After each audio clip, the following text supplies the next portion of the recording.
Hi, I'm Joe Heath. I'm Toni Heath. And this is the Watch-A-Thon of Rassilon.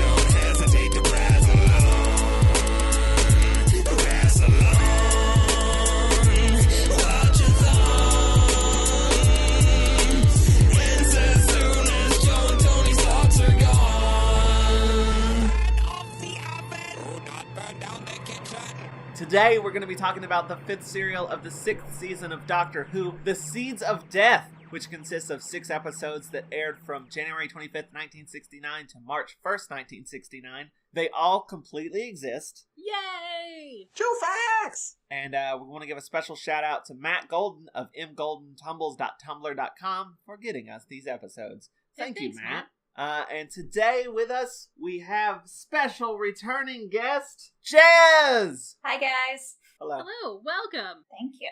How's life? Life is pretty good. Things are slowing down, and that gives me time to actually accomplish things. I honestly don't remember the last time we recorded, but I'm pretty sure I bought a house since then. Nice. Yeah. So that's what's happening in my life. We can see a little bit of it. It's very nice. I will give you the tour later. I see a butterfly. Yeah, and there's another one on the other side. Look, her house is so cute. Jez is flanked by an army of butterflies. I mean, that's true. That's how I've always thought of her. I want to give a little update. There was an episode, I think it was the last episode, you said we were listening to Big Finish, and we had only listened to one. That's listening to.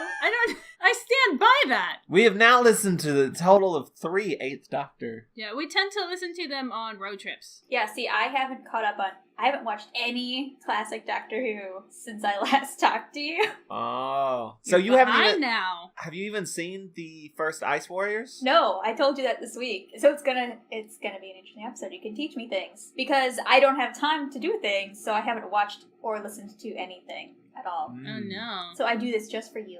So wait, what does that mean? Where does that mean you've left off? Because I hadn't watched anything for a long time before the last episode I recorded too. So I'd have to look at an episode list. It's very shortly after the second Doctor takes over. You said you hadn't even gotten to Jamie, I think, right? Well, I knew Jamie because I had seen Mind Robber. So I knew Jamie from beforehand, but I have not gotten to his introductory episode. You know Jamie and you know Zoe then, so. Yes. That's not new to you. Yeah, I'm good there. So everything else is all fresh.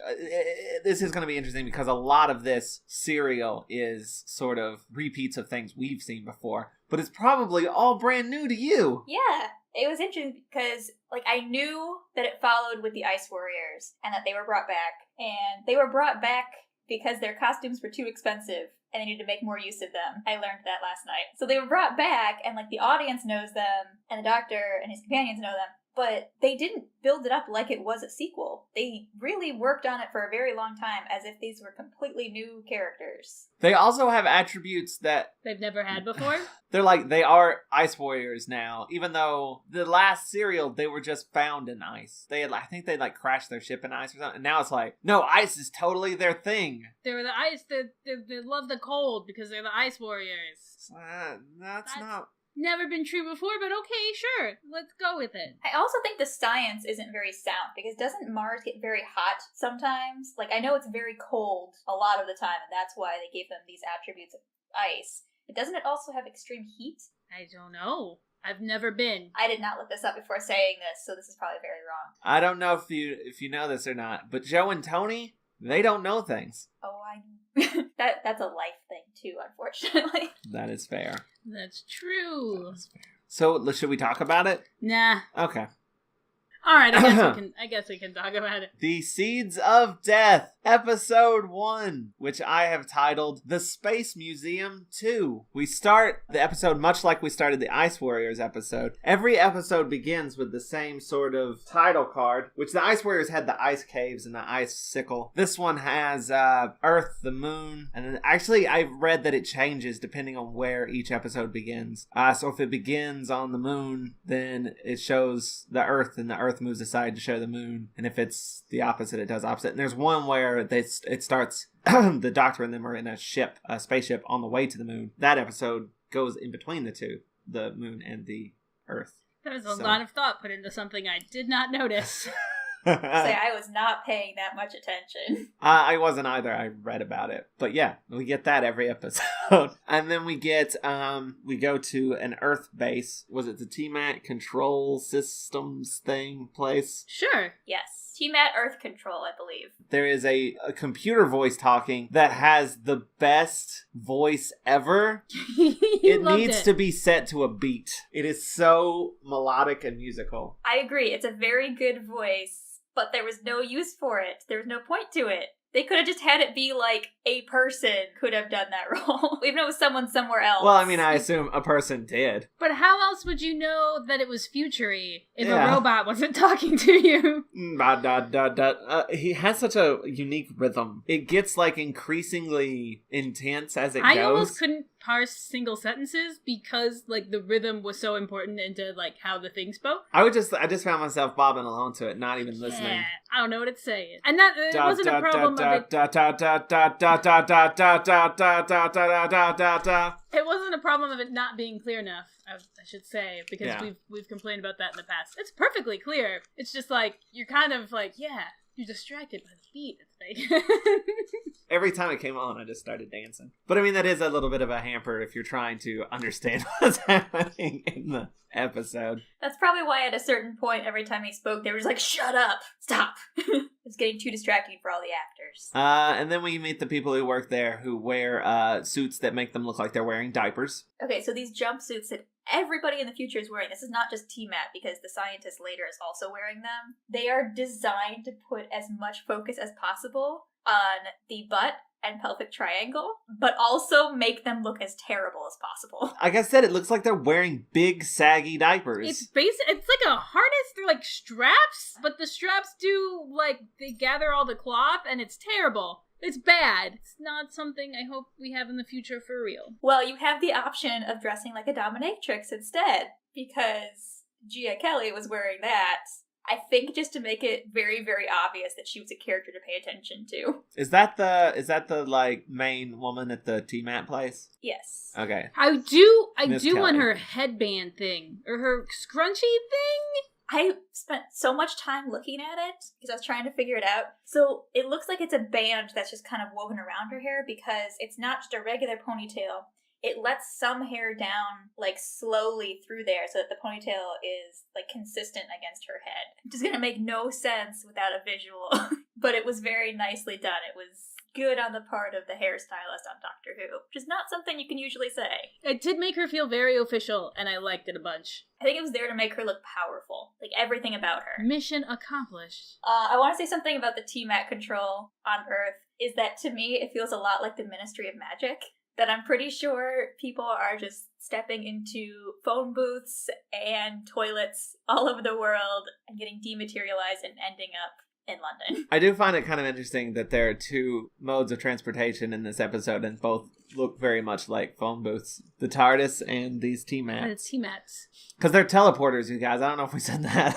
They teleport you from place to place. We actually get a PowerPoint about it later in the episode. The interesting thing about it, though, is that it's introduced as if it has been there since the very first episode of Doctor Who. Like, you're just supposed to know what it is before they give you that PowerPoint. Yeah. We kind of had, like a day in the life. Like, that's the start of it. It's like a guy shows up to work, and he's like, everyone's like, hey, I forget his name, his actual name. I was just gonna say, hey, Bob. It's because he doesn't stay alive for very long. But they're like, hey, guy, and, like, he shows up to work, and it's like, the new guy you hired, he's the worst. You know, he's just not as good as you are. He's like, well, I'll take care of it. It's like very, I don't know, just the beginning of a work day. It takes forever for, like, Team TARDIS to even show up. Yeah, because even after that, then Kelly's boss shows up and he's like, oh, you're so good at your job and so charming. What would I do without you? And then he just walks away. And my favorite part about him is that he's like the boss of everything, but he has no idea what happens there. He has the least knowledge. He also gets some of the best lines and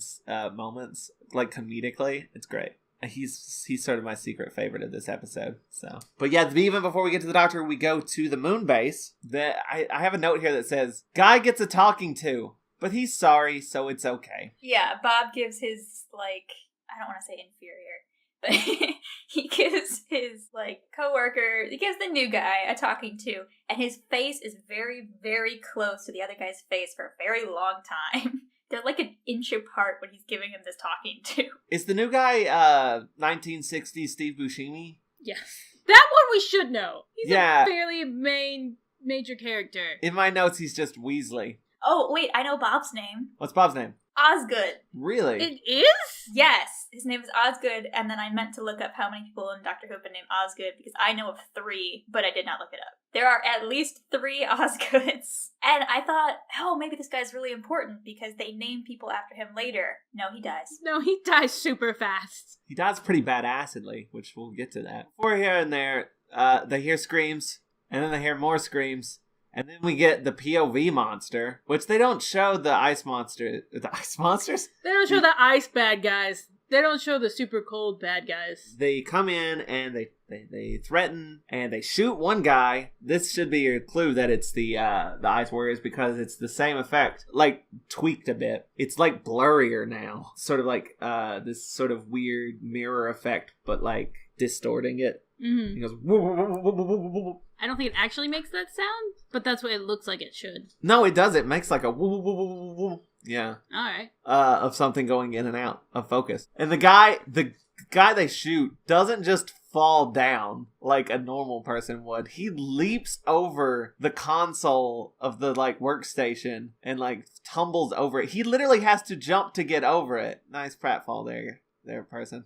Nice dramatic death. He was paid for one thing, and he was gonna do it damn well, okay? And that begins a series of just death in this serial. This serial has a high body count. I mean, we should have known that from the title. That's It's true. We were warned. The deeds of Seth? I kept wondering when Seth was going to come into this and what he was going to do, what his deeds were going to be. Man, that joke wasn't funny when we were filming the watching of the thing. It's even less funny now. They just never revealed Seth, Toni. Is You're Seth cute. one of the Ice Warriors? Anyway, The POV monsters are like, obey us or else, and fix this computer, make it do the things that we want it to do. And then Osgood goes and fiddles with it, and it starts smoking. By the way, this entire scene is POV. It's really cool. Like, I don't think we've had like a POV shot for this amount of time. Like, there's entire scenes from a POV. That's really cool. Yeah, well, they didn't want to reveal what the monster was yet. That's true. But it's just, I don't know, it works very well for this scene, I feel like. And the monster is watching and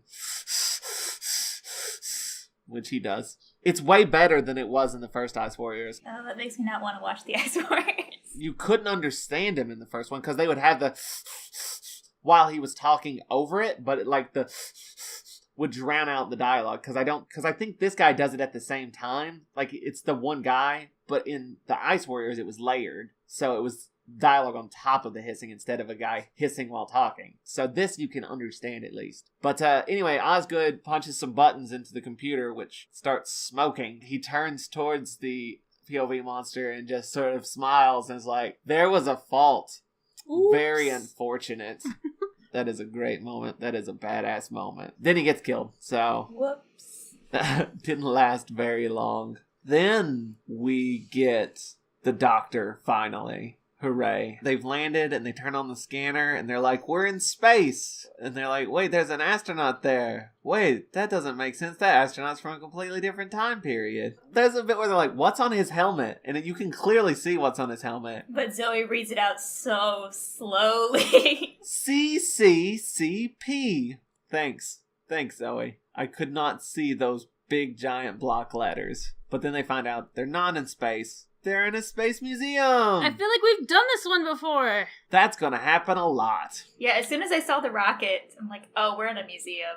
This is happening. So they kind of just get out and peruse the museum a little bit. And Zoe presses a button which starts the aforementioned PowerPoint/exposition that we kind of already know. We basically already gathered. Yeah, they didn't explain anything to us, but it's pretty self-explanatory. It's a transmat. Is there a good reason why it's controlled from the moon? I mean, there's no good reason. They gave a reason, which was there's space and it's available from everywhere in the world, but like it's not a good reason to put everything on the moon. I think it's like a traffic issue. Everywhere else just couldn't handle that kind of incoming and outgoing, so we're just gonna put it on the moon. Because the deal with it basically is that, like, yeah, we don't have cars, we don't have anything. We built a rocket, got to the moon, and went, that's about as far as we really want to get. We, like, just stopped being we invented TMAT.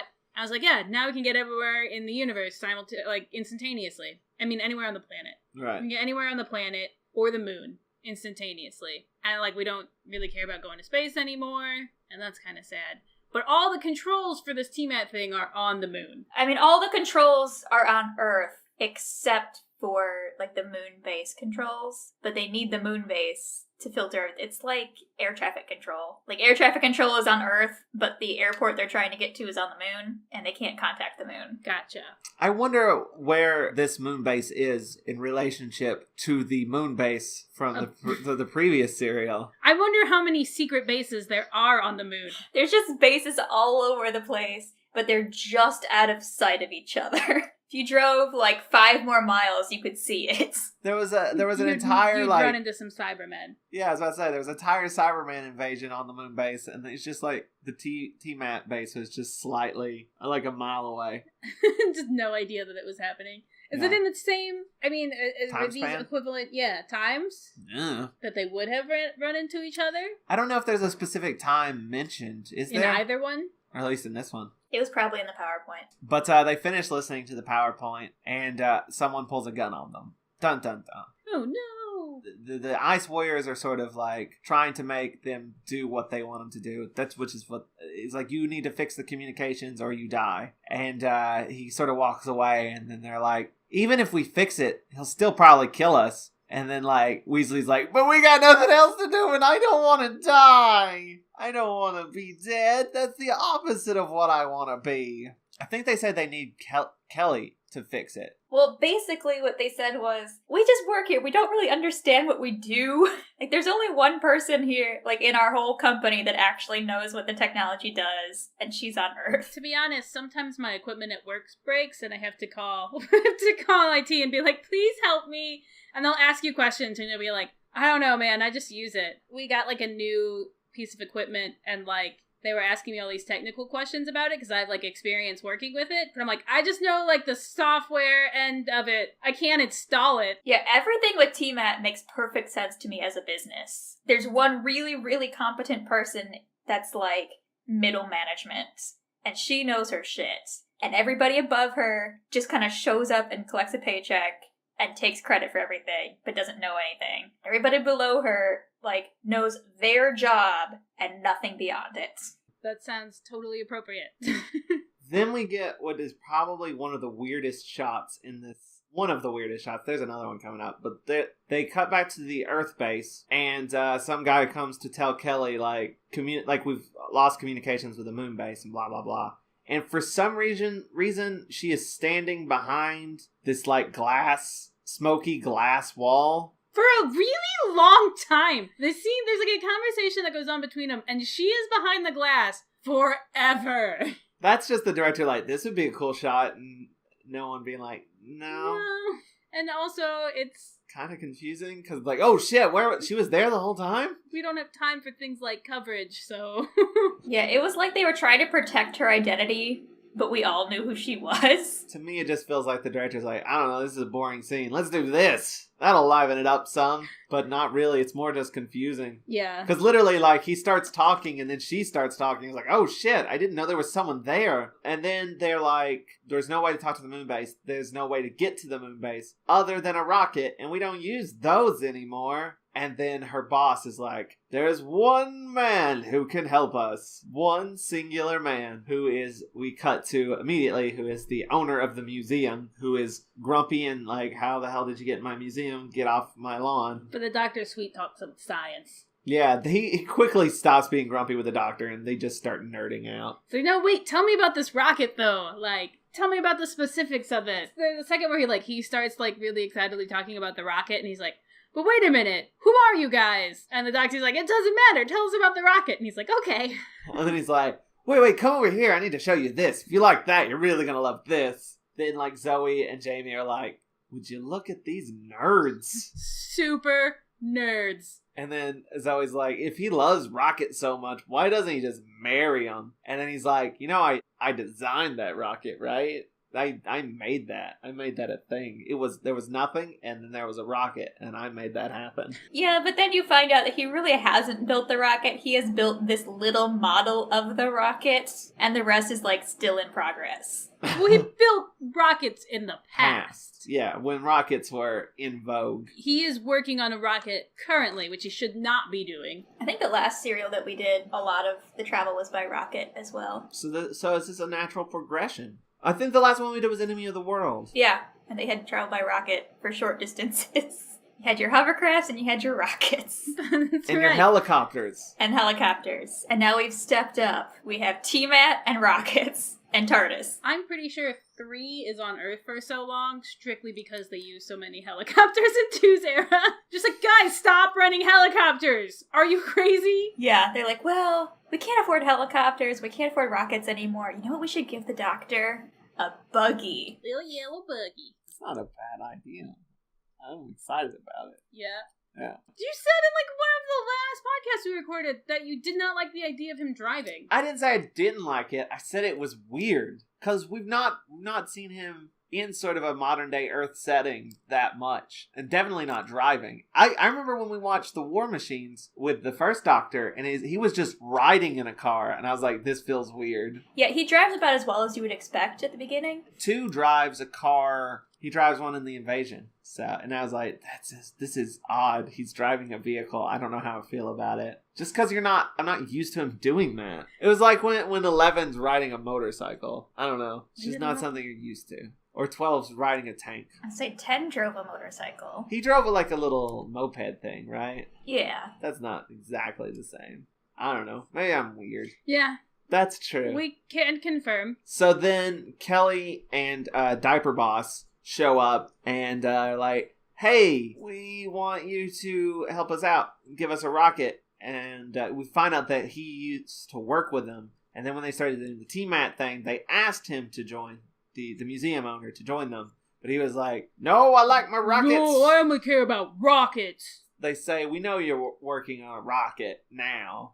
And he's like, so you've been spying on me. He's like, oh no, we stopped spying on you a long time ago. That was one of my favorite lines. He says it so casually too. Diaper Boss is like looking at like one of the like rocket models and just like, oh yeah, we stopped spying on you ages ago. That's what I was saying. He gets some of the best lines. That is definitely one of them. And they're like, we know you're planning on flying again, and so you shall, to the moon. And he refuses. You didn't see the last Ice Warriors, but this is the exact plot of the Ice Warriors. Is there was this scientist who sort of went off on his own and doesn't help them anymore, but used to work with them, and the entire serial is them trying to get that guy to work with them to stop the Ice Warriors. And that is what is happening here. It's the exact same plot. But the technicians up in the space, in the moon base. The moon? The moon. They turn the communications thing back on and immediately try to send a message to Earth. The technician gets caught, and the Ice Warrior kills him. And then we see the Ice Warrior. This is when I was confused? Isn't that what they wanted? Yeah, but they didn't want him sending a message. I don't know. They didn't want them giving them warning. But they wanted him to fix it. What did they think they were going to do? Well, they want the T-Mat fixed. He fixed just the communication thing.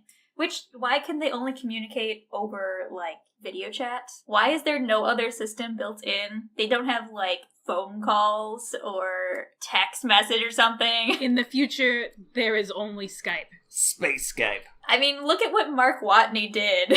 He came up with this whole system to communicate multiple ways, and they only have Skype.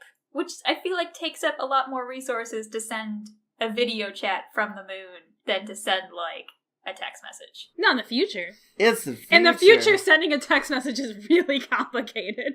It's like trying to find a payphone now. What do you mean call them on a payphone? What is that? I just feel like everything with T-Mat is very poorly designed in that they have this one way of doing things and there are no alternatives. If that one thing breaks down, everything breaks down. Especially when you're, like, on the moon. We should definitely have some backup systems if you're on the moon. That sounds terrible, but it sounds run out and totally plausible to me.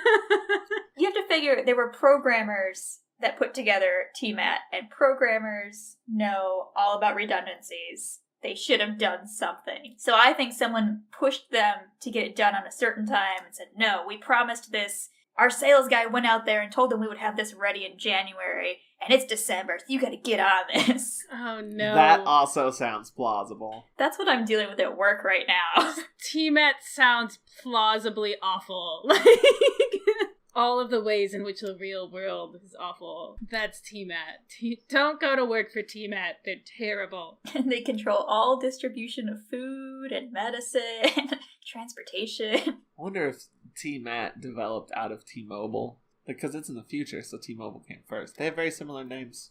I don't think so. Isn't TMAT short for something? Transmat. Yeah. It's like transportation. Matter.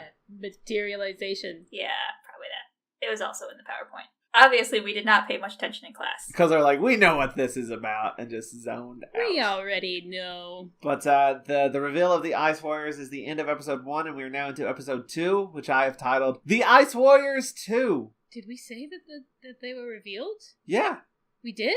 Yeah, he shoots the guy, and then we see that it's an Ice Warrior. I don't think we said that. I thought that was in the second episode. That's at the end of the first episode. I don't think we said that. I said it. When? I said it when we talked about it. I don't think you did. I totally did. Do you want me to rewind the tape? Yeah, I do. So he shot the guy, and then What are we see that it's an Ice Warrior, and that's the end of the episode. Who shot what guy? What are you talking about? They fixed the communications thing. They sent a message out, but they got caught, and he gets shot, and then we see that it's an Ice Warrior. Oh. That's exactly what I said. Okay. Yes, we do see it, because my notes say the Ice Warriors all look like they're wearing their dad's clothes. They do. Also, there's one. I don't think we've seen. No, I know what you're talking about. He comes later. Okay, I'm gonna say it now anyway. There's one Ice Warrior who's the most special Ice Warrior, and he has a bullet helmet. Oh, no, I'm thinking of the other one. Oh, the other special one. He comes much later. Who was bedazzled. Who was one shiny motherfucker. There's ranks in these Ice Warriors, which we haven't seen really before, because when we first saw the Ice Warriors, we just sort of see it's a small group. Yeah, there's only 2 different versions, and one of them is just background. Fatheads. Yeah, I think it was a prototype that didn't do very well.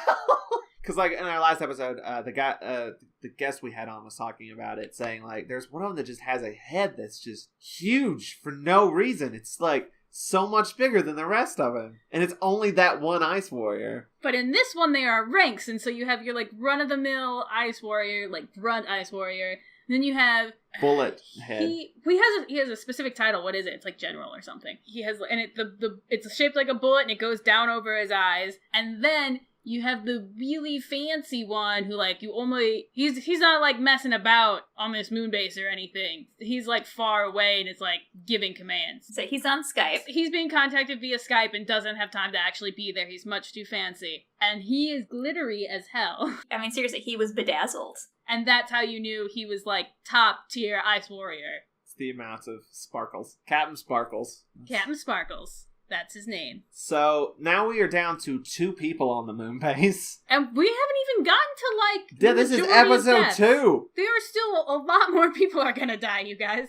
The body count is high in this serial. There was 3 of them. One of them got shot at the end of the last episode, and now there's 2. One of them bolts, gets out of there, and the other one, as we previously mentioned, looks kind of like Steve Buscemi, starts begging for his life. He's going to become sort of the Ice Warriors' butt monkey for a while. And then I guess the Ice Warriors send other Ice Warriors out to get the one guy who ran off, whose name I do not remember. I don't know any of them's names. I don't either, but he is terrible at hide and seek.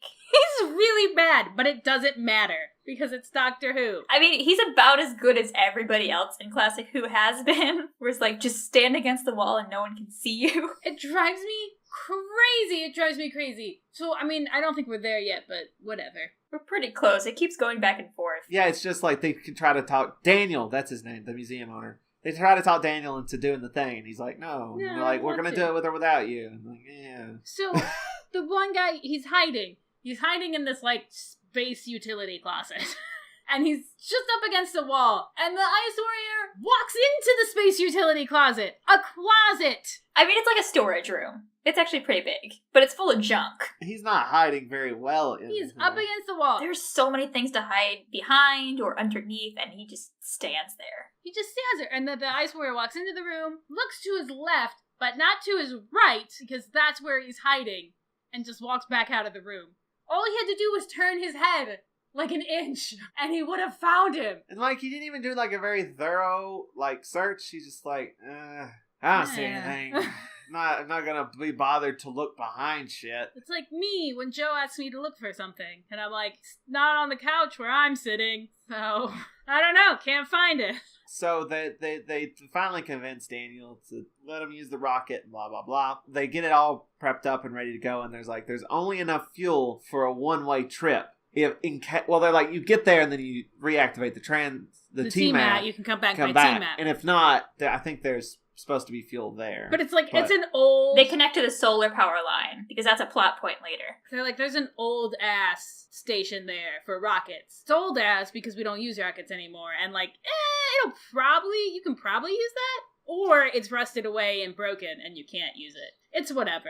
So good luck. They're not, like, very concerned. And there's like, somebody's like, is it smart to let these random strangers that showed up work on the rocket? And they're like, not really, but what are you gonna do? You're gonna tell him no? He's the title character. And then even the doctor is like, don't worry, it's in good hands. My hands. And then Jamie's like, I am not so sure about that. Oh wait, there's a part right before this where they're like, well, do we really need a rocket? Can't we just use the TARDIS? And Zoe's like, yeah, we would overshoot it by like a few 3,000 years. And Jamie's like, or 3,000 miles. And they're both laughing. I loved it. Even the doctor's like, yeah, it's not great for short-range travel. Like, it is. You just don't know how to fucking use it. You just have not figured it out yet. How long does it take him to be like, I want to go to a place? Let's go. I'm gonna imagine it's like 4 probably, right? It's gotta be, because 3 is landlocked for so long. Do you think it just happens where he's like, oh yeah. Oh, if I push this button, duh. I've had the randomizer button stuck this whole time. Shit. The TARDIS is like on shuffle or something. It was so weird. We were listening to this one episode, the Big Finish episode with 8. And he's like, oh, we're just going somewhere random. Did you know I used to not be able to know where I was going? I don't want to get back to those days. And I was like, we haven't seen a time where it hasn't been that way yet. Yeah, it's not in order. I mean, yeah, we started with 9, but... Okay, so then Kelly wants to go in the rocket, but is not allowed because... it's better to send strangers? She's too valuable. She's too important. She's the only person who knows how this shit works. If they lose her, they lose everything. The thing about the rocket is they're like 60% sure that it's going to work. Like, the professor should probably be in there, though. They're like, go ahead, send these strangers. Because the whole thing might just blow up. We don't know. I like this scene, though, because she's trying to say, I should go because I know what I'm doing. And everybody there is like, okay, the doctor and Zoe are geniuses, but Jamie, everyone, like, they don't even say anything. He's like, oh yeah, because I'm your idiot. Like, he gets so up in arms. You didn't see the previous serial. He was literally called a low brain in the previous serial. They did, there's the scene where they're building the rocket, and they're like, it should hold 2 people. And I think Jamie's like, 3, you mean? And they're like, we weren't, I guess you can go? Do you know anything about rockets? Do I know anything about rockets? He wrote one in The Enemy of the World. Shut up. He didn't pilot it, though. He's like, I know rockets. They don't have the... And then he gestures as a wheel. You know, the twisty thing. Twisty bit. That makes things go left and right. I love how much Jamie just rolls with stuff. Yeah, you forget that he's from the past. You do know Zoe's from the future because she always wears sparkly jumpsuits. Chino, another character that just rolls with stuff in a way that's really fun. Crichton. Oh, in Farscape? Yeah. Jamie reminds me of Crichton sometimes. I think Crichton lets it get to him more. That's true. Crichton's not as good at rolling with it as Jamie is. Crichton gets a little crazy. Yeah, like, legitimately. Little space, yeah. Well, I mean, he literally has a guy living inside of his head. Man. That's the villain, so... How many times have we brought up Farscape? You up? I don't know. We should start doing a podcast about Farscape. I'm down for that. I am too. I love Farscape so much. We just spoiled everything about it. Sorry. Point is, Jamie reminds me of Crichton a little bit and just being like, fine, it's weird, but it's the future and whatever. I thought you were talking about Crichton from Red Dwarf, and I was like, I haven't seen that, have you? No. There's a lot of science fiction Crichtons. Or are you talking about the guy who wrote Jurassic Park? No. So the Ice Warrior guy has left the storage closet, and the guy just starts MacGyvering shit together, and he plugs in this giant teapot, because it's there. he's just gonna make some tea. He's gonna make some tea. That's what British people do, right? It's in true. the event Times of of a crisis. Yeah. And they make tea. And then he plugs the teapot into this big button that says solar power. And then we get back to Solar Earth base, and they're about to launch everybody into space. And then they start doing the countdown and stuff, and they're like, this is the second time where they put things in front of Kelly for no reason. I think it's the computer. I don't know. It's just random shit. But they overlay these weird ass shapes. I think Graphics. it's supposed to be. It looks like a QR code, which really threw me for a loop for a second. Because I was like, is that a QR? My brain was like, that's a QR code. And I had to be like, no, brain, it's not. Because it can't be. They overlay it for science. So that you know that science is happening. I think it's supposed to be the computer. Because it's overlaid at times when the computer is speaking, right? When it's doing its very melodic voice thing that it does But so it's not well. the same shape every time. No, And it's different that's stuff. the part that's what confused me. I'm pretty sure one of them was like an old school Atari game. Which at that point would be new school, wouldn't it? Yeah, would be cutting edge. We're just gonna drop Pong in. No one will notice. They literally dropped Pac-Man into Tron and no one noticed for the longest time. What? There's a scene where like the bad guy's talking and there's like a big display behind him and it literally has Pac-Man on it. True story. I didn't know. Now I know. That was a Joe fact. A genuine Joe fact. Joe Facts! That's what I'm here for. So then they do a very long countdown, which we haven't had one of those in a while. Oh my god, it's so long. Well, it's not like counting down from 100, though. We're spared that. What was it? It was like, It was still like 30. yeah, still way too many. And like the whole time, Zoe's like, Jamie, you know this thing, right? You're gonna be okay. Like, you know about G-Force, right? He's like, of course I know about G-Force. I know what that is. But it makes me so mad in this scene because, like, this is not the first rocket. This is the last rocket. And it does not have headrests. You know about G-Force, right? We're all in office chairs. So everybody just puts their hands on the side of their head to hold their head in place. Basically, like, no one bothered to look up anything about space travel because if they had really flown in a rocket like that, their necks would have snapped. But they're playing it off like, oh, we know about these things. That's why we have our hands holding our head. That's the safest way to make sure gravity doesn't kill you. Just hold it. I will say Jamie makes the best face, though. The faces while they're flying are all great. Because Jamie was not prepared for it. And then they lose contact with the rocket. They lose audio. It's because gravity got fucked up inside the rocket or something. It's because they built the rocket in like a couple of hours. Because they built the rocket poorly. And so Zoe fixes it. Gravity's fixed. And they all sort of fall on top of each other. In that case, space way. And then audio comes back. Yeah, the doctor fixes it. He's like, guys, we have been gone for 2 minutes. Relax. It's fine. We're fine. It was supposed to be a little explodey. Like, give us time to get into space. And then the Weasley guy fixes the transmitter, T-mat, but he sets it to receive only. It will not send things out. It'll only receive things. And then he turns it on. This is great because Kelly decides, like, okay, well, it's fixed. I'm gonna go to the moon. They're both like, well, guess we didn't need to send that rocket. Guess risking those total strangers' lives was kind of unnecessary. Cool. And they don't tell anybody in the rocket either. No, they don't. I guess they thought it would be a little rude. Like, never mind. We sent someone anyway. I guess I did know his name was Osgood. I wrote it on our notes here. Because Kelly shows up, and then Weasley guy's like, We know yeah. his name too. Yeah, I don't remember what it is, though. We'll get to it in the notes later when We'll get to it in like episode 4. So Weasley's like, Osgood went space mad and then starts making up a whole bunch of other lies. And she buys it. Kelly buys it, I feel like. Completely. She's like, oh, that's unfortunate. Hate to see a good employee go space mad. That's gotta be like a regular thing that happens then. Like, he comes up with the explanation so quickly. He's like, well, I mean, that happens all the time. She'll believe it. And she does. People just go space mad. What can you do? Not send people into space? I don't know. so? So the guy finishes putting together his tea thing, but it doesn't work. So he's got to do more stuff to it. It's not brewing properly. He does something to the pot and it lets him talk to Earth. Or he's trying to talk to Earth. He has set up something that will transmit and receive communication. Communication. But he's transmitting and he's not getting anything back. So he's just like in the closet like, Moonbase Earth, it's an emergency, and getting nothing. Yeah, the Ice Warrior overhears him. But then he hides behind a wall? No. No. What happens? No, because he comes in and the guy switches the switch on the solar power thing and then the Ice Warrior just flashes and... He turned on like a really bright spotlight.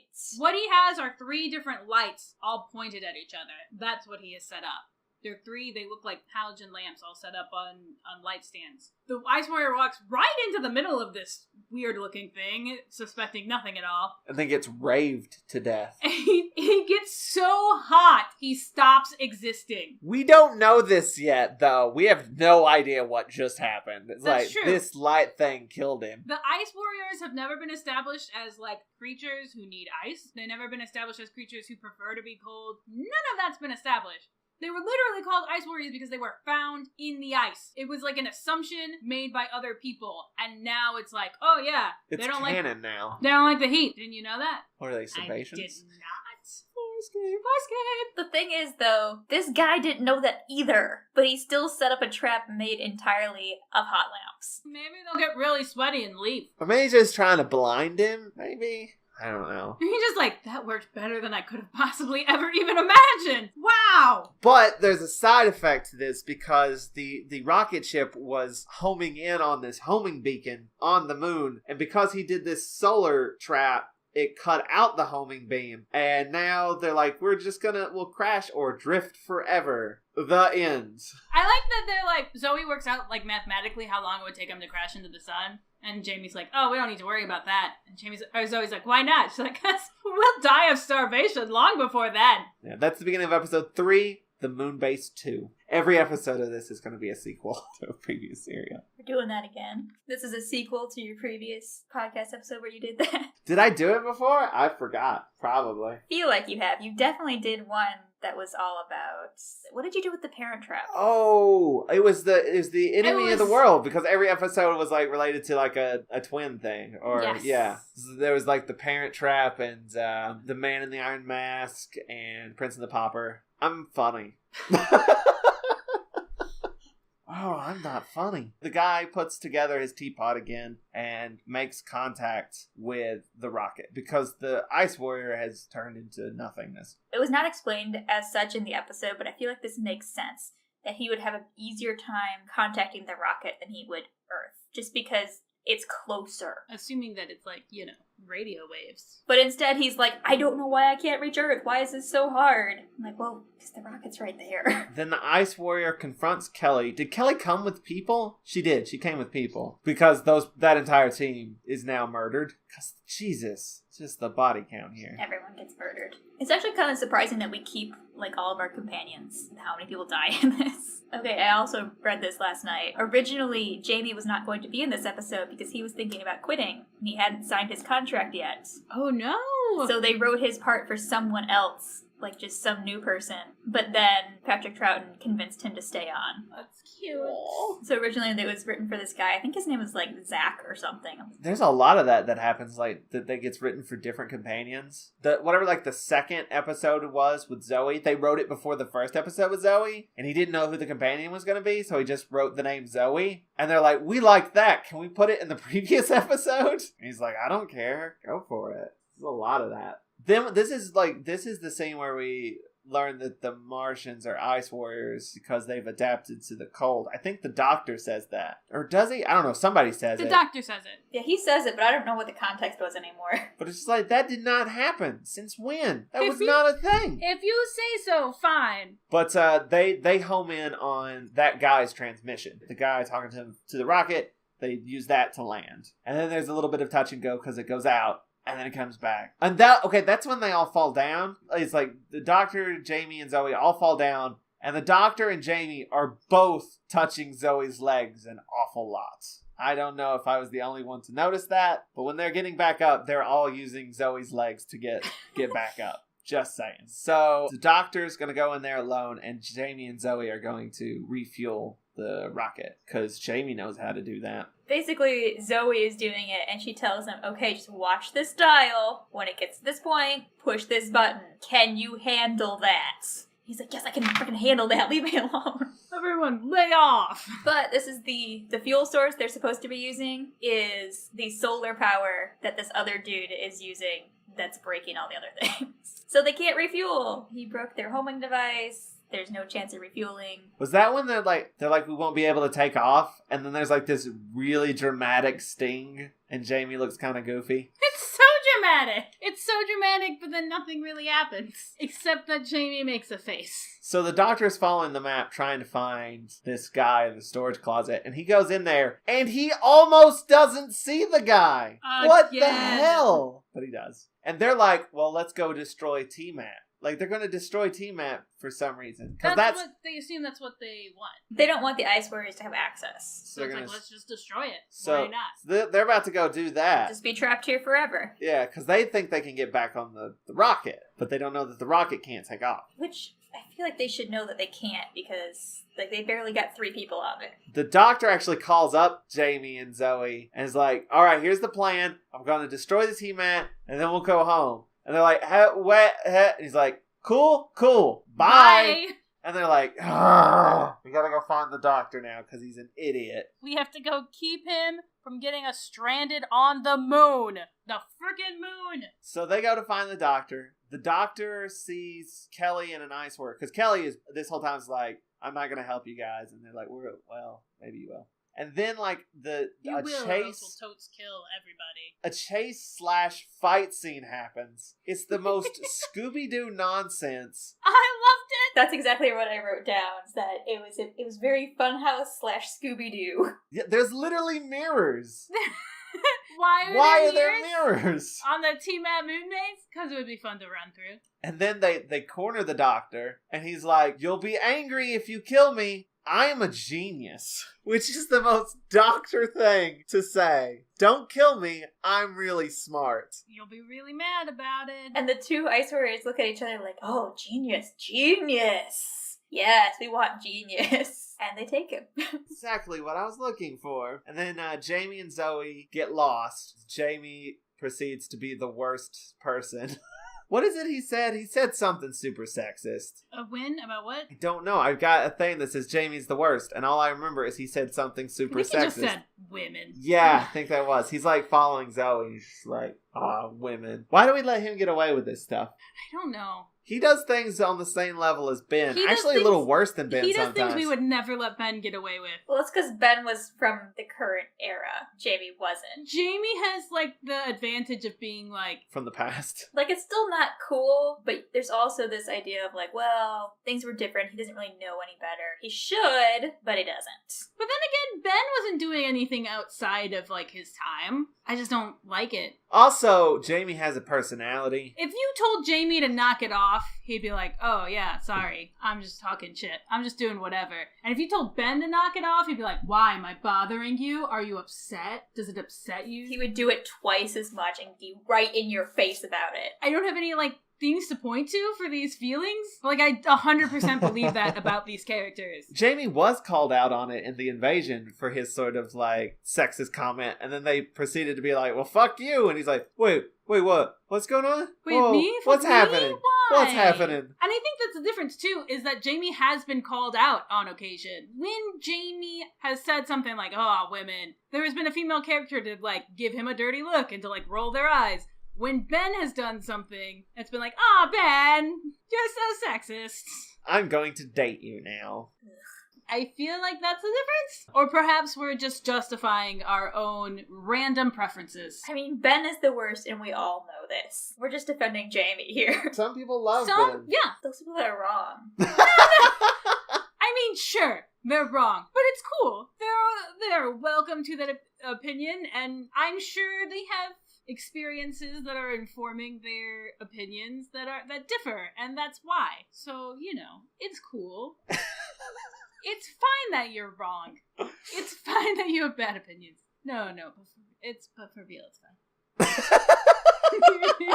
Wow. I've never seen someone be on both sides of the argument at the same time as much as you were just now. I'm really good at it. She's being very diplomatic. She doesn't want hate letters. You're okay with being stupid, but it's not stupid. No, it's not. It's not. It's a different interpretation than mine, but still equally valid. That's all. That's all I'm saying. Joe does not agree. No, that's fine. Yeah. Joe thinks it's for sure stupid. No, I understand, Tony. So they're lost. They almost got an Ice Warrior, but they're not, because Ice Warriors can't see shit. I think it's the helmets. They have no peripheral vision. Terrible. Never make helmets where you can't see on the side of you. I wore a horse mask to a convention one time. I can tell you, it's not easy to see. Then the doctor is brought to the head Ice Warrior, the one with the helmet. He thinks that the doctor was there the whole time because the T-Mat wasn't used. He doesn't know about the rocket. The Ice Warriors have had stuff delivered to the main room, and it's like this weird popcorn popping thing. The doctor wants to look inside of it. The doctor actually gets Weasley to help him out. Yeah, like, he doesn't want to, but somehow he convinces this kid to, like, just distract the guards for a second. While he looks inside the popcorn popper. And it almost works, but then he's caught. But then they're like, you know what? Go ahead. Look, all you had to do was ask, you rude asshole. But then out of it comes these seeds of death that expand and then explode. These little round bubbly things. Yeah, it looks like an egg at first, but then it's like an expanding balloon. Yeah, it looks like a balloon that has air being pumped into it. Yeah, when the doctor has it, it explodes very, very quickly. Every other time we see this, it takes like 2 minutes to slowly build. And it gets bigger, too. This is the second episode we've had with, like, ominous eggs. Because there was the Moonbase had it as well. The Moonbase had it. Again, it's just a lot of repeating motifs. But then the doctor collapses, and I guess he's dead. The seed pod gets really big and explodes very quickly and lets out all this smoke that only affects the doctor. Guys, the doctor stays down for the rest of the episode. The next episode, yeah, because he's on vacation. But it's really unnerving.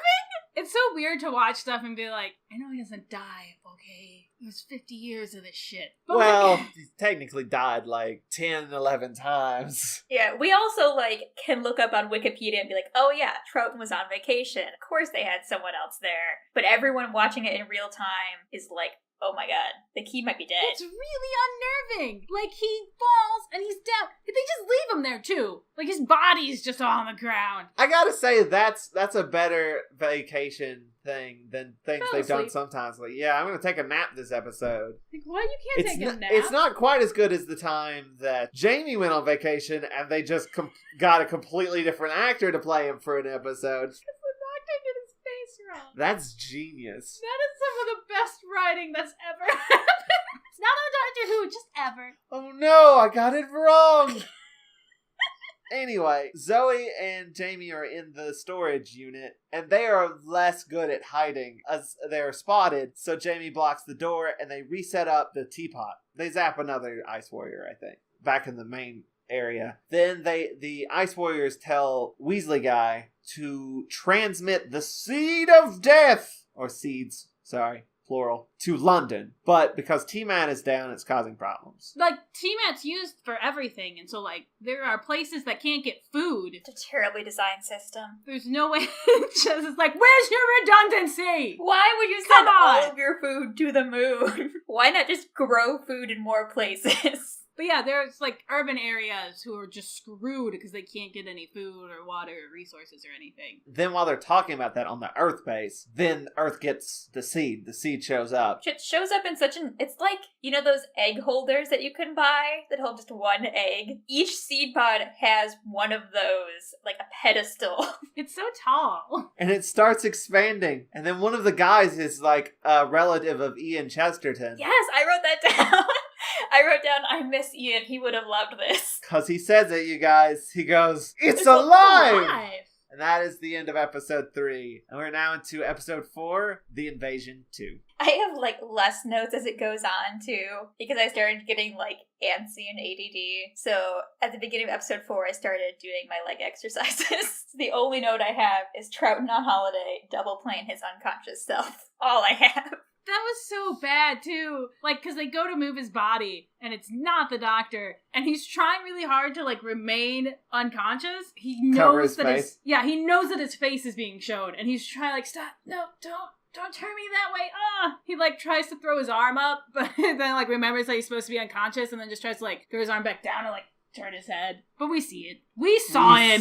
We saw you. That's better than the Dominators episode where there was a double running with this thing, and you can clearly see his face, and it is 100% not Patrick Troughton. Oh, yeah, they didn't even try. Yeah, because, like, he wasn't there for any of the filming on location. He only was on the set. And they had, like, doubles do all of the location shooting. They don't even attempt to cover up his face. It's just not Patrick Troughton. I was like, who the hell is that? He's wearing the doctor's clothes. He stole all of his stuff.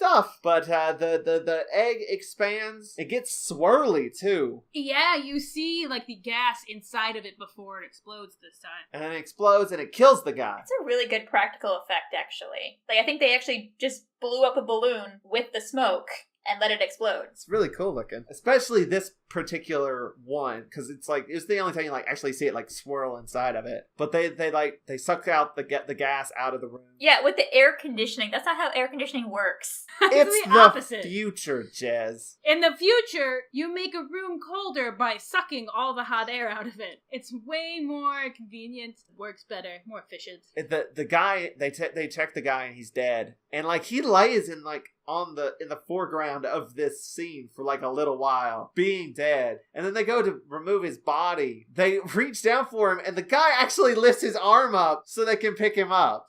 So bad at being dead. He was doing good until they got close. He's like, oh, need help? I just wanted to be helpful. I screwed up the shot. Oh man, oh no. I'm so sorry. I was about to commend him for being dead so well, and then he just fucked it all up. It's scenes like that where you know they never reshot anything. You get one try and that's it. They should have reshot that. They should have reshot the scene where she's standing behind a wall for no reason. It's good to have your actors in the shot where you can see them. Then the Ice Warriors tell Weasley that he's going to need to send out more seeds of death. And he's very conflicted about this.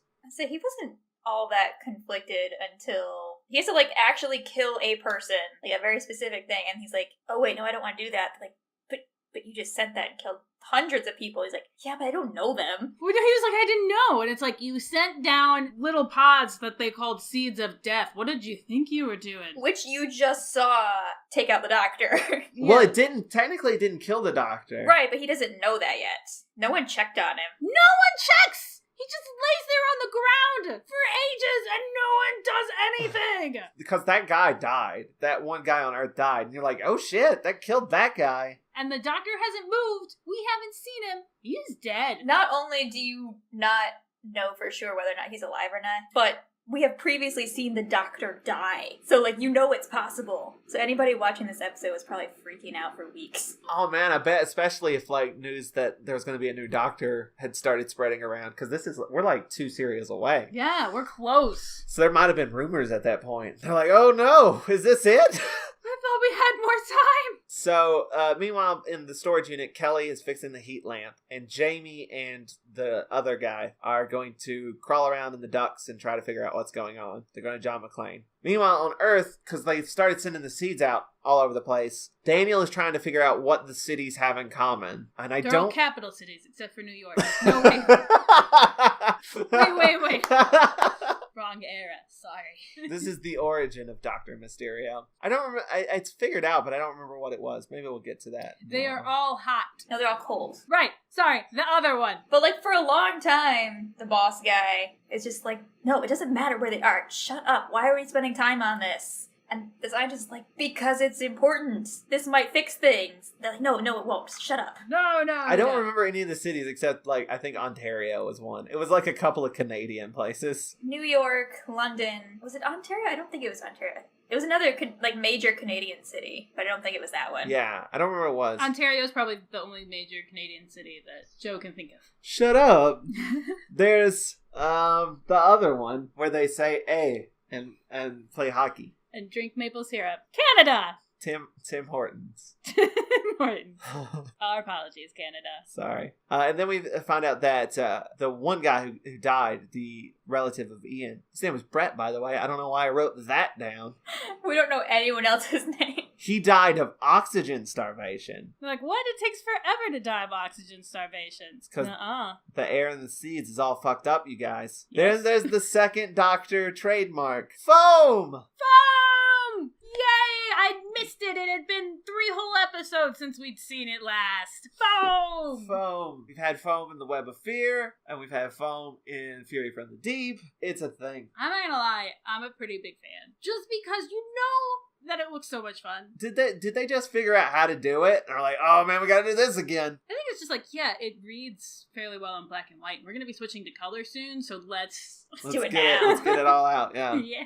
It's always fungus too. Yeah, it's fun. It's not foam. It's fungus. It's foam. The problem with it, though, is maybe this is because I have not seen enough foam episodes, but there's a scene where, like, the guards outside are trying to push it back. It looked like they were spraying fire extinguishers. I thought they were just spraying. It looked like they were laying the foam down. Yeah, that's what I thought. I'm like, what are they doing? What is that foam? What are they trying to put down? How does this help anything? I think they were sucking it up, maybe. I don't like know. a vacuum. They should have been trying to put water on it. Because spoilers, that's how you kill it. Yeah. I know that because I've seen the episode already. I'm pretty sure there is water in that foam, but that we just see the beginnings of the foam at this point. We haven't gotten foam heavy yet, which we will. Oh my goodness, we will. I have some problems with it later on, but anyway, this is when someone checks on the doctor, and the doctor is still alive, but you know, whatever. And he's still passed out. He's still passed out. No one cares. And then the Ice Warrior's like, put him in the T-mat and dump him between the moon and the earth. Yes, this is the part where Weasley is like, no, I'm not gonna do that. That'll kill him. They're like, yeah. That's the point. That's what we're trying to accomplish here, Weasley. Come on. You've killed so many people, you can kill one more. And Jamie and the other guy are in the vents, and they overhear this. So they go and they unscrew a grate inside of the T-mat? Yes, it's on the back side of the T-mat. It's a vent with 4 screws in each corner. And then they take it off, and then there's another grate behind it.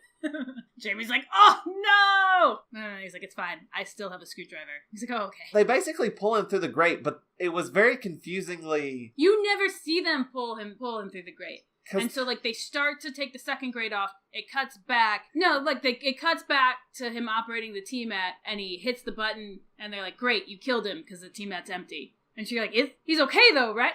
They got him out, though, right? They just T-mat him into space. You don't know right away. Like, the way that it's cut, the thing is empty, and you're like, is it empty because he's been transported in space, or is it empty because they got him? And, like, how long would you say before you finally see the scene where he's like, okay, you thought for a real long part of the scene that he was dead. You were like, he's in space! How are they gonna get him out of space? And I was like, no, they got him. And he was like, no, I think he's in space. It was very confusing. But he's not in space. The one guy climbs out of the grate, or a different grate, or something, and he's going to... Something happened. He's going to go to the controls, the heating controls, and turn up the heat, which is a boat steering wheel. Yeah, what was that about? Also, it was labeled like...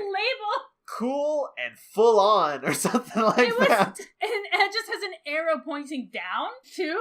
Full on, arrow pointing down. And then there was like the other side. Oh yeah, it just said cool. Cool and full on. Those are your 2 options. So full on. All the way. Beautiful. I'm gonna start using that in my everyday life. Would you like this cool or full on? I guess he doesn't really do anything with it. He just notices it and then leaves. Well, he can't get through. I don't think they showed it as much. Oh, he's too big. Oh, right. He's too big. He's too big to fit through the grate. He tries, and he gets, like, stuck and has to shimmy backwards. He gets Winnie the Pooh, right. Yeah. Then we get a big continuity error coming up. We go back to the Earth, which this shot's really cool and effective. An Ice Warrior T-mats down to Earth and then just kicks down the door. Like, busts the T-mat wide open. It shatters, doesn't it? He smashes it. Later, it's totally fine. More people use that T-mat and it's fine. And it's okay. It's still there. So, shrug? Do they use that T-mat? Because there was a lot of T-mats there. Well, I don't think there's a destroyed one anywhere. in the shot. The destroyed one they just fixed it. There was a lot going on, but that was priority. So the one person that knows how to do it isn't there, but whatever, they'll figure it out. And this is the second best part of Diaper Boss. They start shooting at the Ice Warrior, and the Ice Warrior shoots them and starts chasing down people. And he goes down this hallway, and you just start like hearing screams and stuff. And he gets like a gun, and he's sort of like, this is the diaper guy. He sort of like goes around the corner, and he walks off camera for a little while, and then he just walks back, and he's like, they're dead. They're all dead. Whoops. You didn't see it happen, but they all died. Okay. Oh, they're all dead, I guess. Oh. It says it not very like, oh my god, they all died. It's like, they're dead. Should we do something? Or this is kind of below my pay grade, so I might just take a nap. Back on the moon in the storage unit, Kelly is taking care of the doctor. He's like, I found there's a hole that we can get out to take care of the controls, but I'm too big. And she's like, how big is it? And he like holds his hands out, and like Zoe just pushes her body into it. Walks right into it. It's so cute. That's my favorite scene. It's one of my favorite parts of the whole serial. She looks so pleased, too, once she's done it. She slides herself in there and has, like, the brightest smile, like, see? Not a problem. If Zoe fits, she sits. She sits. The Ice Warrior starts trudging through the foam. Then that's when we get the helmet guy spraying the foam or sucking up the foam or something. And the Ice Warrior kills them. And then we get the guy and Zoe are heading back to the main thing through the ducts. And the guy just starts to lose it. Yeah, he has like a full-on panic attack. And Zoe has to talk him down. And she's like, let's sit here for a second. Chill. Let's take a nap. We're fine. We're safe. We'll be alright. Yeah, he forgets the way. He doesn't know where he's going. And also it's like, everyone around me has died today. Which was nice to see someone deal with that.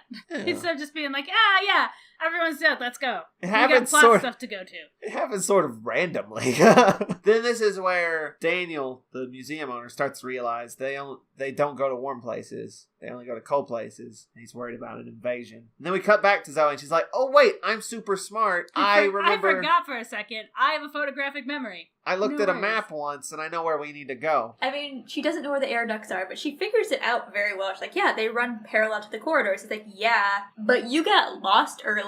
Remember that? She's like, no, it was just for a second. It's fine. I got this. And she does. She figures it out. Zoe knows what she's doing. Yeah, this guy has worked on this, like, moon base for a long time, presumably. Has no idea where he's going. She figures it out. And then they head out, and they're just waiting for an Ice Warrior to move out of the way so that she can go and fuck with the controls. Meanwhile, a different Ice Warrior has come into the solar room. They've all hidden except for the doctor, who's laying out on the table in plain sight, and it still takes the Ice Warrior like 5 minutes to see him. Again, those helmets are poorly designed. You don't want your warriors to have low visibility. It's not good. Meanwhile, Weasel is complaining about being sleepy. He's like, you guys gotta give me like a break or something.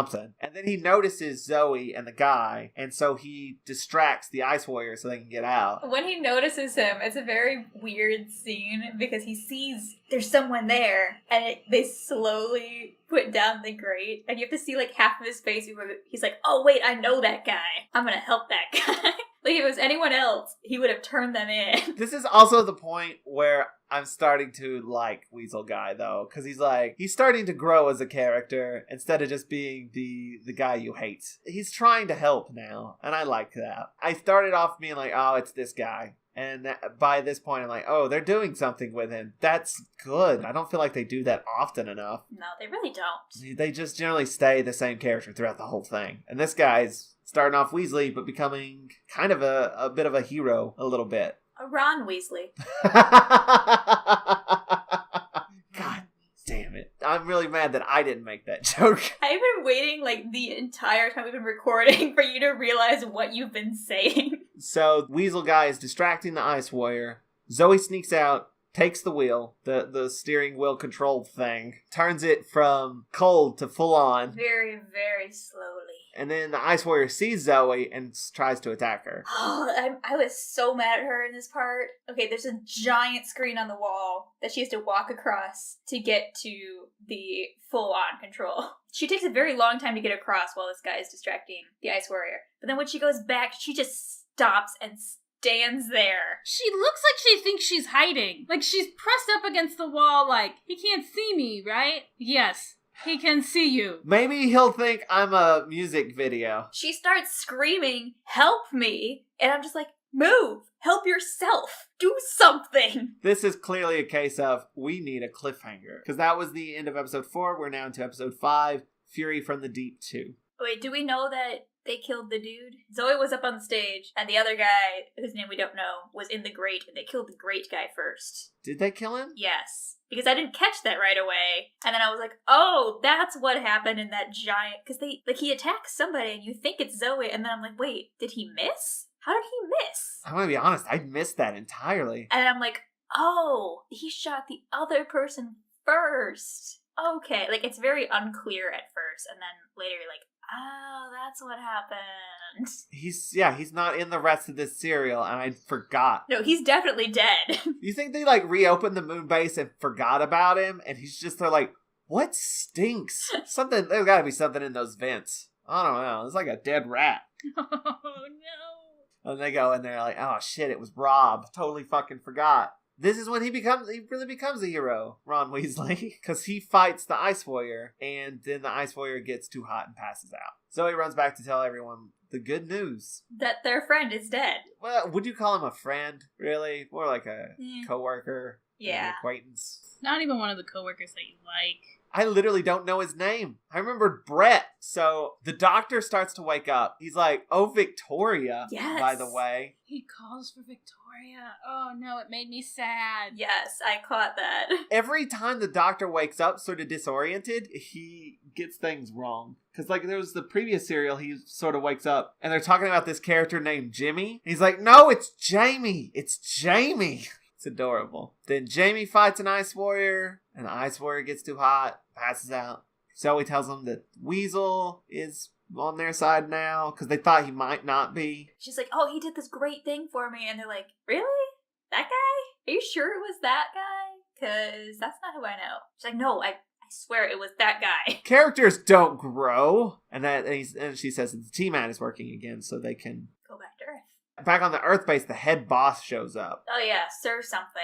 Which is sort of similar to something they have in Fury from the Deep. He shows up and gets caught up on everything, and we get like a recap, and we realize how ridiculous this all is. Only took us 5 episodes, but... Meanwhile, the Ice Warrior that came to Earth has gone to the Weather Control Station. That's a thing we have. That's a thing we have in the future. And, of course, he kills the Weather Control Station guy, racking up the bodies. Everyone dies. Which, that guy... Like you mentioned earlier, the crazy fall that the guy did before. This guy, like, it wasn't as dramatic of a fall, but he was definitely playing up the moment to where I was like, that's not how a person falls. Like, I don't care what just happened to you. Could you just die? Like, it was an actor that knew he had to fall, but didn't know how to do a pratfall, and didn't want to hurt himself. He just, like, slowly sat down. Maybe that's a side effect of the Ice Warrior's gun, is that it just makes you act ridiculously before you die. And so the Ice Warrior fiddles with some stuff at the weather control station and makes things cold? Is that what he does? Dry. He makes things dry.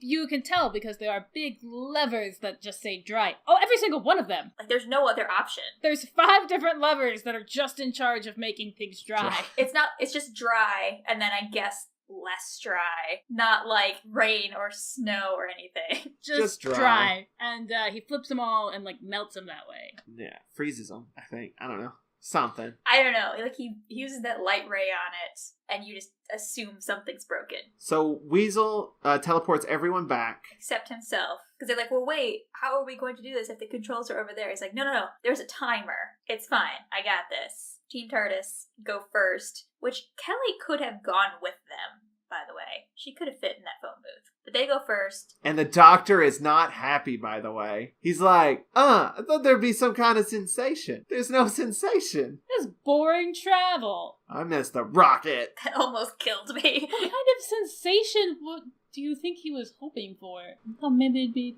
tingly and taste of mint. I have to say, I am also a little bit underwhelmed by the T-Mat, in that it's just that you're there 1 second and then you're not. I want it to look like the, like, transporter thing from Willy Wonka, where, like, you become pixelated and slowly disappear. That's what I want to see happen. But obviously that did not work so well for Mike TV. Could be like Star Trek.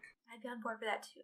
But it's just, boop. Which I understand because it's easier to shoot. Especially when you can't composite anything, really. Kelly is like, okay, let's go. Set the timer, get in. He's like, no, you go first. Then I'll set the timer and I'll get in. She's like, wait a minute. I read the report because I know how to do my job. This thing was broken. He's like, no. We fixed that when we fixed the other shit. And she's like, why would you do that? He goes, no, it's fine. It's cool. We fixed it. And she's like, all right. And she gets in. He sends her back to Earth. And then, surprise, they didn't fix it. He sacrificed himself.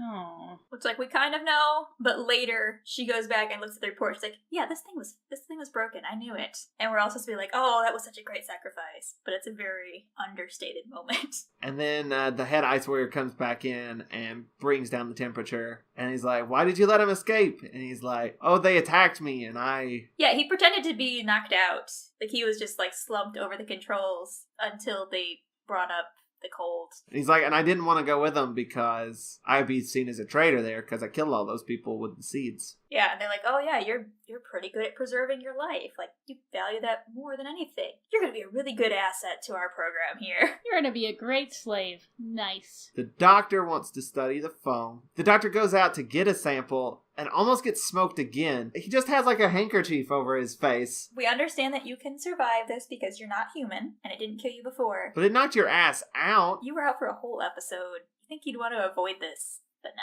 He's just scooping it up and putting it in a jar.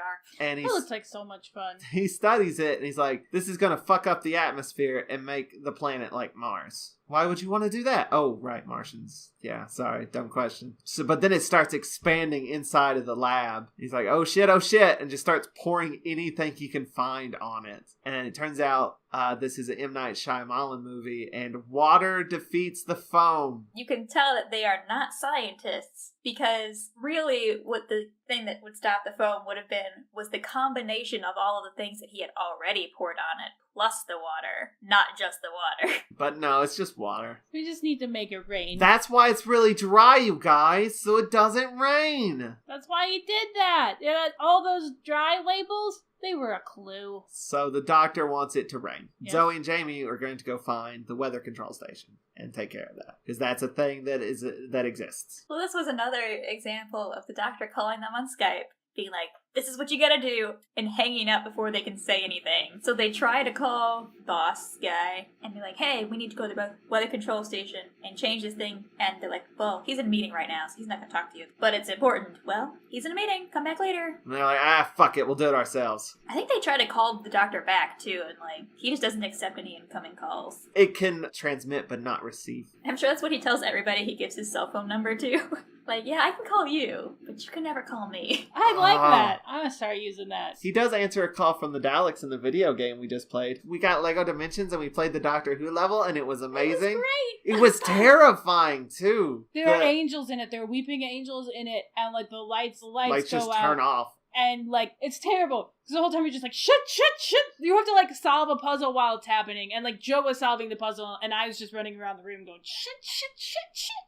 I was like, please push this thing! And I'm like, they're too close. Play it, though. It's fantastic. So, the Ice Warrior asks Weasel to plug up a homing thing. They're going to make a new homing beacon for part B of their evil plans. But then Zoe and Jamie get to the weather control station. They close the door behind them for some reason. They think the other Ice Warrior is still outside. The one that killed that guard. So they lock the door behind them. And they lock themselves in with the Ice Warrior because they're smart. But they find the dead guy, and then they can't get the controls to work. And then that's when they hear the Ice Warrior inside, and they hide. Did they just step around the door frame? They're behind a door. That's it. I don't think there was a door there. I think it was just a doorway. The Ice Warriors coming to them, and they don't even hide behind anything. They're just around the corner. But then the Ice Warriors call the head marshal, who is the glitter guy. Bedazzled. The Grand Marshal. They're coming to invade, basically. But, because Weasel is now a good guy, full on, he sends video of this chat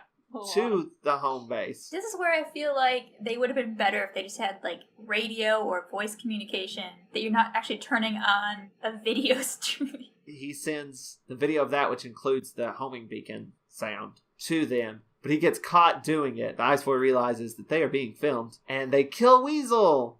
Aww.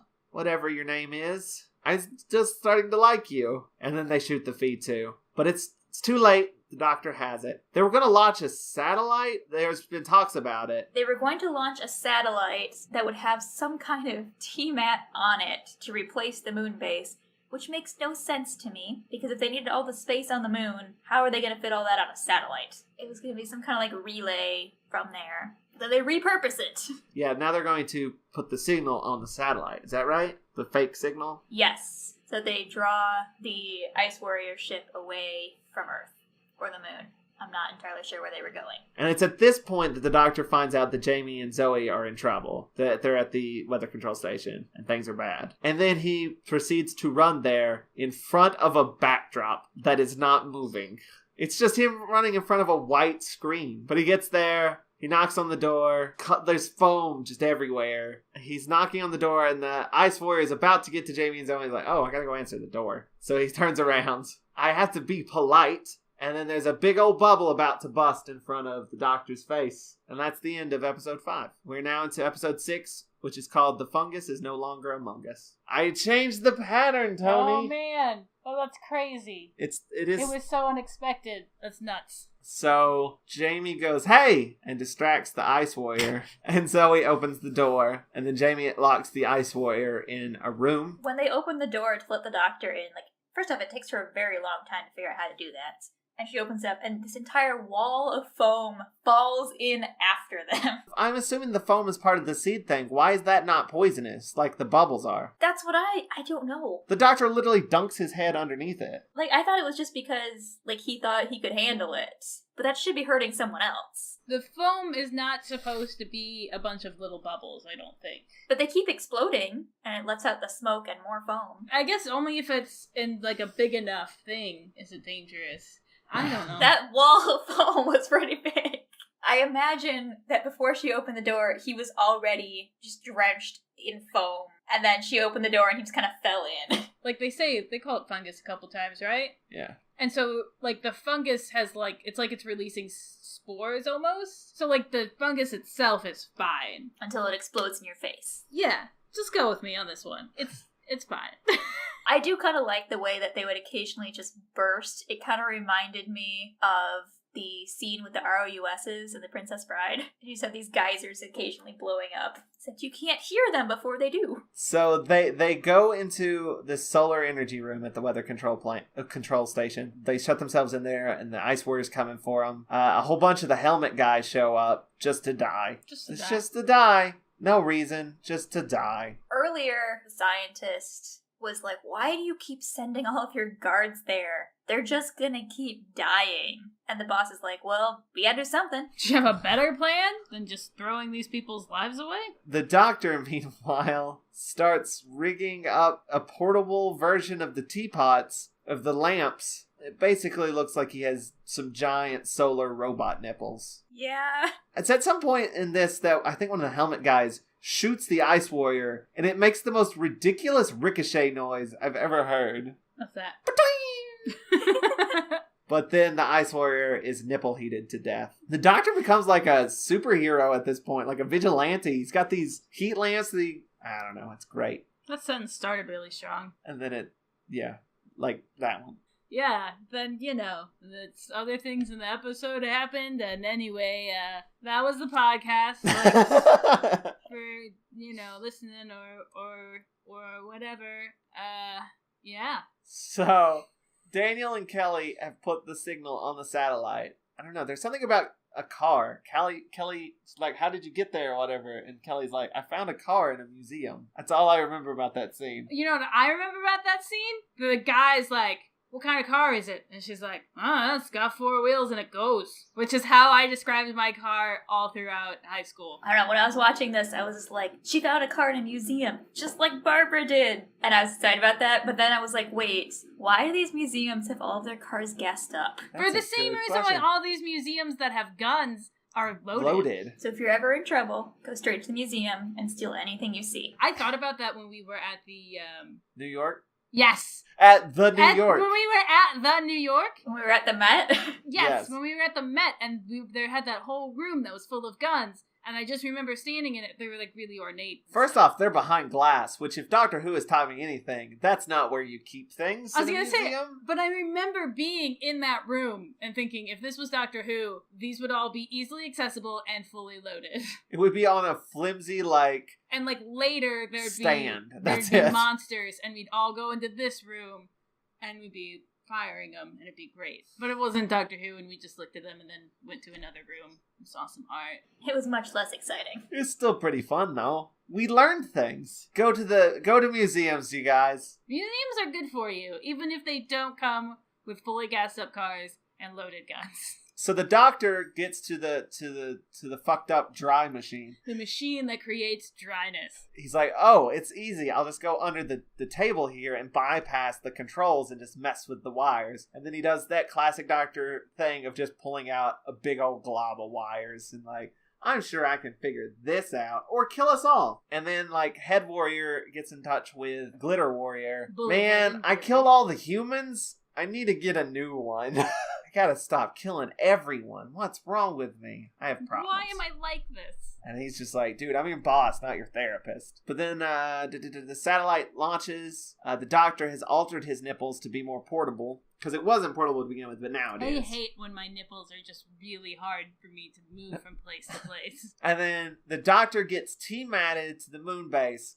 And just goes John McClane with these he does. Portable nipple heaters. And he tries to break the signal, but he's caught by an Ice Warrior. And the Ice Warrior destroys his nipples. That's a very different show, Joseph. Yeah, that's probably Torchwood, isn't it? So the satellite starts transmitting its signal. And the Ice Warriors follow it. And then later, they Skype in to say, hey, by the way, we're about to be thrown into the sun. Thanks a lot, dude. Just so you know, you have killed us all, and we all hate you. Because the Doctor maybe didn't disable the signal from the moon base, but he decreased its strength. So the signal on the satellite was stronger, and they heard that instead. He literally throws the Ice Warriors into the sun. The Doctor, kills large races of people. A lot. Yeah, he just threw the Cybermen off of the moon in the moon base. He let them float in the vacuum of space. Which, will they die? They're drowned, robots. They'll probably just float in the vacuum of space until they go mad. He drowned Atlantis, and now he's just, threw a whole bunch of Ice Warriors into the sun. But not all of them, because they come back for 2 more serials. Because, again, their costumes were very expensive. But Jamie is getting, antsy and oh, team-at me to the moon. I missed the Doctor. So I haven't touched his hand in a whole minute. You know what kind of torture that is for me. They do. He does. Jamie distracts the Ice Warrior. The Doctor gets an Ice Warrior's gun and shoots an Ice Warrior with the Ice Warrior's gun. That's pretty cool. That was confusing to me because I thought those were just part of their costume. They look like they have Gumby hands and a little flashlight, attached to the top. They don't hold the guns. They just have them on their wrist. I don't know. Did he just rip it off of the other Ice Warrior? Just ripped it right off. But he kills, another Ice Warrior, too, I think. It's like that episode of SpongeBob with Kevin. You guys know what I'm talking about. He's Kevin the Sea Pickle, and he has a crown, and they rip it off of him, and they give it to SpongeBob. And Kevin is like, that's part of me. That wasn't a crown, that was part of me. That's what the Doctor just did to that Ice Warrior. I've never really watched SpongeBob. Don't worry about it. Our listeners who have are like, yeah, we know what she's talking about. It's like that. So, T-Mat's all fixed up. The drought is over. It is raining. The foam goes away. The computer tells us that everything is okay in its very sing-songy voice. And then they start arguing about rockets. We need rockets back. Rockets are great. It's maybe good to have a contingency plan. And they're let's ask the Doctor about this. And then they're like, Doctor? He is Batman the fuck out of there. And they TARDIS out of the museum. That is the end of the Seeds of Death! The end of that episode, though, feels like the beginning of a different sci-fi movie to me. That you have this problem, and the scientist is trying to explain why it's a problem and why you need to listen to him, and no one is listening to him. Then in a couple of hours, something's gonna go terribly wrong, and then they're gonna try to find an expert, and he's gonna be like, yeah, I told you so. Also, having it rain everywhere seems like an also pretty bad plan. There's like a line of dialogue where it's like, there's some flooding, but it's mostly okay. And you're like, okay, sure. To be fair, though, I mean, I don't think it rained everywhere, just in the cities where it's cold. Just in the northern hemisphere. It rains a lot anyway, to be honest. I mean, London's just like, yeah, whatever. It's not like there was like a desert that was suddenly flooded, which I feel like could cause some problems. Final thoughts! I liked it. It was one of those situations where it felt a little bit long, but not so long that like things were thrown in for no reason. Everything that was there probably could have been there. That seems fine. I think it's because of the way we watch things now that I just sit and watch 6 episodes in a row, whereas everybody else, when it first aired, would watch it over 6 weeks. I feel like we should do an experiment where we try to just watch an episode once a week. I would forget what's happening. And we would never be able to put a podcast out. I forgot what was happening when I watched them in order. I just watched them back to back. I don't know how people did it back in the day. Maybe they just had better memories because they had less access to a shit ton of information. Where it's like, do you know how much information I encountered in between, like, when I woke up this morning and when I got to bed? It was probably, like, the same amount as, like, a whole week. I'm just saying. I like that there was a character named Osgood. I found that very distracting, but only because I have seen recent Doctor Who. I liked the Ice Warriors, and I liked that I didn't need any context to watch this episode. So, like, there's a whole serial before this that I have not seen, and I don't feel like I lost any information. That was well done. I mean, that makes sense, again, within the context of when it aired, is that you can't expect people to just know what's happening all the time. And it was meant to be broadcast every week, so really, each episode on its own should have told us what was going on, in case you had missed the previous episode, because there wasn't DVR or Netflix. So I feel like they did a good job there, without it being overwhelming, as it has been in the past, where they just recap everything for the first 10 minutes of every episode. I feel like just everything in this future is very poorly designed. That's what I took away from this. Just need other plans, guys. Can't rely on one system that if any part of the plan falls apart, the whole world falls apart. It's just a bad idea.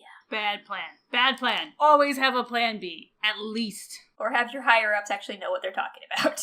I enjoyed it. I think it's kind of interesting that this is going to be our last fully existing 2 serial before the finale. That's why I picked it. It's the last one before the finale, so I know the finale is probably going to be a big thing. I don't know what the Space Pirates are going to be like at all, but I know the finale is probably going to be like a big deal. But like, it's kind of nice that this episode, even though it repeats a lot of stuff we've seen previously, it's almost like a greatest hits compilation of like, foam and this and that. I kind of enjoy it for that. There's a lot of stuff I like about it. I do like the Ice Warriors. I think they're an interesting design. Also, I don't know if you guys noticed it. They did the ducking their heads inside of their shells thing once or twice when they were scared, and I enjoy that. It was in a big like things are going bad scene, but I find that design aspect of it really cool. I love this Team TARDIS, but that would be one thing I don't really remember a whole lot of like that they did or interactions that they had. They had Zoe fitting in the guy's hands, which was great. The Doctor and that guy nerding out, and then Zoe and Jamie being like, "Look at those nerds," which is great. And Zoe and Jamie talking about how terrible the TARDIS is. So I enjoy all those moments. I wish it had more moments like that. I don't know. It was really I enjoyed it. It didn't drag at any point for me, which is hard to not happen when it's 6 episodes. Overall, I think I liked it. I thought it was pretty good. Not the best ever, but not considering like again how long it is and how repeating previous things it is. It's still really solid. That's what I'd say. It's just a good, solid episode. It's not one that would be like, oh my god, you have to watch this episode. It's not. It's not the mind robber. It's not the mind robber, but it's also not the Web Planet. Well, no, the Web Planet, you want people to watch it for a very different reason. The Web Planet is an experience. Which shout out, by the way, to people whose favorite episode is the Web Planet. I'm glad that you exist because You make this world more beautiful. I know there are people that enjoy it because it's bad. They're like, it's like a production put on by like a high school. It is kind of. There is something charming about the Web Planet with all its faults. Whereas this is like, yeah, it was a pretty good episode. So I could see how like the Web Planet sort of sticks out to you more. Then you're like, this is one that's like, oh, yeah, now that you're talking about it, it's coming back to me. I remember it. But that's what this episode is. And that's fine. The return of foam, though. So much foam. Maybe it's not, like, an issue with production value. Maybe just Patrick Troughton just really enjoys foam. Like, in his contract, like, he's like, listen, I've had a chance to read over this script, and, there could be more foam. Just a suggestion, but really, I'll walk if you don't. It was probably just plants that exploded, and he's like, you know what? There could be foam attached to those plants. And then it could, like, fall into it, and I could have it all over my face. It would be real funny. Like, there's a scene where he's basically, like, skipping through the foam. That is literally the same thing from Fury from the Deep. There's a scene where he's, like, walking through foam, and it's all over him, comedically. Now that you say something, now that you bring it up, Ches, I think you might be onto something. And that's why we don't see it as often with the other doctors. Had nothing to do with color TV. Maybe the third Doctor was just like, you know what? I don't really like going into space and stuff. Can we just... It's like, yeah, I don't really care for foam. We've seen the TARDIS. Can I have a buggy? Can I just have a car? That'd be cool. I want to call it Bessie. That's the Seeds of Death. The Seeds of Death. We did it. We did another one. Woo! I'm keeping this. It's going to be in all subsequent podcasts. Just You're welcome. To clarify, it is New Year's Eve when we're recording this podcast. We are giant nerds. Are you implying that it's nerdy to stay at home and record a podcast about Doctor Who on New Year's Eve instead of going out? Yep. Okay, I guess you could be right. Joe said, let's do it on Saturday. I'm like, okay, well, Saturday is New Year's Eve. Well, I said NYE, and he did not understand what that was. New York Eve?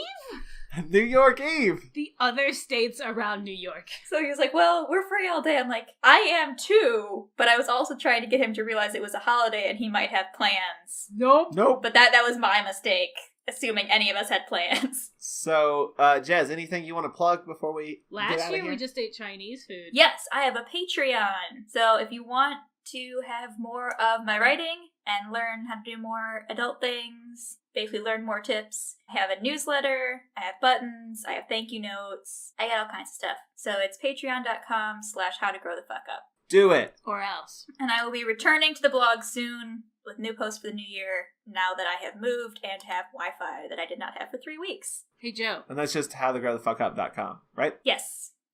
If they want to go to our Patreon, how would they do that? I don't know. They'd probably Google it or something. Have I thrown your bid out of order? You did throw my bid out of order. My apologies. You give them the information in the order that you best prefer. All right. Can we talk about the blog I just started? We never do plugs. Let's plug our stuff real quick. Well, I've been running Tiny Adventure Club, which you can find at tinyadventureclub.com. Which now has an Etsy shop where you can get buttons. Yes, we make merit badges that celebrate Life's tiny adventures. Yeah, tiny adventures and victories. It's like if you went on a job interview, even though it was really scary, you get a badge for that. You get a badge for that. And we sell badges like that on the Etsy shop. And I started another thing, which doesn't involve any input from me, so it's much easier to run. And that's called 180 Seconds. And you can find that at 180seconds.tumblr.com, where I just have a phone number, and it just kicks over to a voicemail. And I just put the phone number out into the world and say, hey, what do you want to talk about? For 3 minutes. For 3 minutes. And 3 minutes is actually a lot longer than you think it is. And that's been going fairly interestingly for a while. So those are some things that I'm working on. Plus the podcast.